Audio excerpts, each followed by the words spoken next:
బాగి అమర్‌తో కలిసి చాలా సంతోషంగా ఆ ఫంక్షన్‌ని ఎంజాయ్ చేస్తూ ఉంటుంది. అమర్ బాగి పక్కన ఉండగా బాగిని టచ్ కూడా చేయలేము. కాబట్టి అమర్ దృష్టిని మరలించాలి అని మనోహరి అనుకుంటూ ఉంటుంది. అప్పుడే ప్లాన్ ప్రకారం అక్కడ కరెంటు పోయేలా చేస్తారు. నలుగురు ముసుగు దొంగలు బయట ఉన్న మిలిటరీ సెక్యూరిటీని మొత్తం కూడా కొట్టేసి వాళ్ళని స్పృహ కోల్పోయేలా చేసి లోపలికి వస్తూ ఉంటారు. ఉన్నట్లుండి కరెంటు పోవటంతో క్యాండిల్ కోసం బాగి పరుగులు పెడుతుంది. ఇక అందరూ కొంచెం టెన్షన్ పడుతూ ఏంటి కరెంటు పోయిందని అనుకుంటూ ఉంటారు. అప్పుడు బాగి క్యాండిల్ కోసం ఒక్కతే వెళ్ళటంతో ఇదే సరైన సమయం, బాగి పక్కన అమర్ లేడు కాబట్టి బాగిని చంపటం తేలిక అని అనుకుంటూ మనోహరి కత్తి పట్టుకొని బాగిని పడవటానికి వెనక వైపు నుంచి వస్తుంది.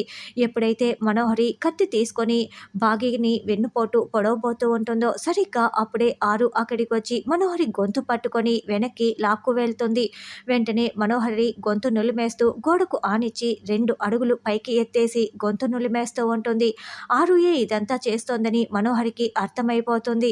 ఆరు వదులు అని మనోహరి గిలగిలా కొట్టుకుంటూ ఉంటుంది.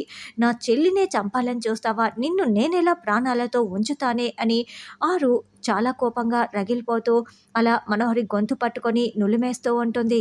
అమరేమో కనపడకుండా పోయిన రణవీర్ కోసం వెతుక్కుంటూ ఉంటాడు. మరి రణవీర్ అంజుని ఎలా తీసుకువెళ్తాడు, అమర్ ఎలా కాపాడుకుంటాడు, ఇప్పుడు ఆరు మనోహరి ప్రాణాల్ని పూర్తిగా తీసేస్తుందా అన్నది రానున్న ఎపిసోడ్లో తెలుసుకుందాం.